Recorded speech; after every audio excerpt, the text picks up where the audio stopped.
For mig er det klart, at der er et kæmpe demokratisk underskud i EU. Altså på mange forskellige planer. Et plan, det er det der med, at hvem er det egentlig, der stiller forslag i EU? Altså normalt så vælger man jo nogle parlamentarikere, for de skal stille nogle forslag, og så skal de stemme om dem. Sådan er det ikke i EU. Der er det nogle embedsmænd, der stiller forslag. Men det er også udemokratisk på den måde, at vi har en grundlov for EU, som faktisk fastlægger en del af politikken i EU. En grundlov, det burde jo lave spillereglerne, og så burde det jo være op til vælgerne, hvordan spillereglerne politisk udmøntede sig via dem, de valgte. Men i EU, der er spillereglerne, det er også politikken. Så der er ting, man ikke kan vedtage på grund af grundloven. Altså, det er ikke særlig demokratisk, ifølge min opfattelse. Jeg vil godt så starte med at sige, at her på det her område omkring demokrati, der er det jo det gamle spørgsmål om, et glasset er halvt fyldt eller halvt tomt. Forstået på den måde, at man kan meget nemt, og det kan du også, pege på nogle områder, hvor EU er mindre demokratisk, end vi opfatter det i Danmark for eksempel. Men omvendt må man sige, at EU er i dag mere demokratisk end nogensinde før.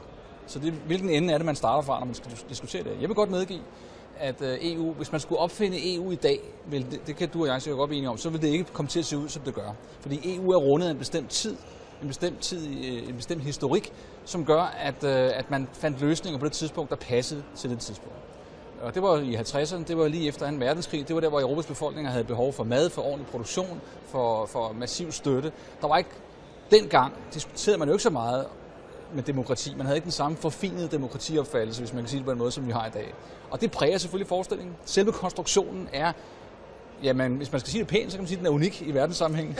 Den ligner ikke noget som helst andet, og det gør den hverken med hensyn til grundloven, som du peger på, hvis man kan kalde den det, eller med hensyn til selve organiseringen af det. Når det så er sagt, så vil jeg sige, derfor kan man også vælge 2 attityder over for det. Og min attitude er altså positiv, det er nok nogen overraskelse, men jeg mener, at grundlæggende, man må sige, at EU har været en kæmpe succes politisk set. Når man så tager højde for det, eller lægger det ind som præmis for det, vi snakker om her, så må man sige, ja, der kan gøres nogle ting på det her område med at udvikle til at blive en demokratisk organisation, en demokratisk institutioner. Og der kan man pege på mange forskellige ting. Man kan sige, ja, man har for eksempel et parlament, det vi står i her. Det er et parlament, som ikke kan de samme ting, som et dansk parlament eller nationalt parlament kan. Det er det så ved at kunne. Vi har ikke løbende i årenes løb fået mere og mere indflydelse. Vi får flere og flere af de demokratiske beføjelser, som folkevalgte bør have. Og det er jo i mine øjne utroligt positivt. Man kan sige, at den seneste udvikling, altså med Lissabon-traktaten, som vi har i dag, som gælder, og som er en slags grundlov, ja, der får vi flere beføjelser her i parlamentet, end vi nogensinde har haft før. Så det går i den rigtige retning, men selvfølgelig kan man gøre endnu mere. Så er der det her med, med kommissionen, altså det her med, at embedsmændene har retten til at fremsætte forslag. Det er også en mærkelig konstruktion, det vil jeg medgive.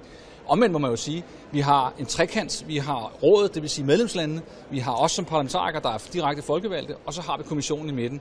Og det er trods alt, må du jo medgive, rådet, altså medlemslandene og os, der sidder med den sidste og endelige afgørelse på tingene. Vi har ikke initiativret på alle områder, det er rigtigt, men vi har retten til at bestemme alligevel, og det er jo trods alt et godt skridt i den rigtige retning.